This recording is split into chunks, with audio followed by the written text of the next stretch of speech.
Assalomu alaykum hammaga. Bu video murojaatim barcha xalqimizdagi o'zbekistonliklarga qo'llab-quvvatlashinglarni so'ragandik. Bizni kutgandan ham zo'r natija berdinglar. Zo'r qo'llab-quvvatladinglar. Hammaga kattakon rahmat. Arenani bomba qilib to'ldirdinglar. Turnir o'tkazib oldik. Chiroyli bo'ylarni ko'rdik. Barchalarni xursand qilganimizdan biz ham xursandmiz. Sizlardan motivatsiya olib, keyingi turnirlarga biz yana tayyorgarlikni boshladik. Arenani 14 mingta odam to'ldirdi. Juda bomba bo'ldi, zo'r bo'ldi. Va bizning axlatlarimizda YouTube telekanallarimizda 5 milliondan oshiq prosmotrga ega bo'ldik. Instagram profillarimizda 110 million prosmotrga ega bo'ldik. Kattakon rahmat.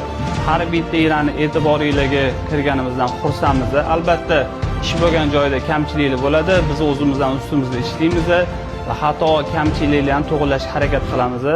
Sizlar kutgan narsalarni xudo xolasa eng zo'rlarini taqdim etamiz. Men bu sizlar uchun va MMA muxlislari uchun yana yurishda oldinda davom etadi. Hammaga rahmat.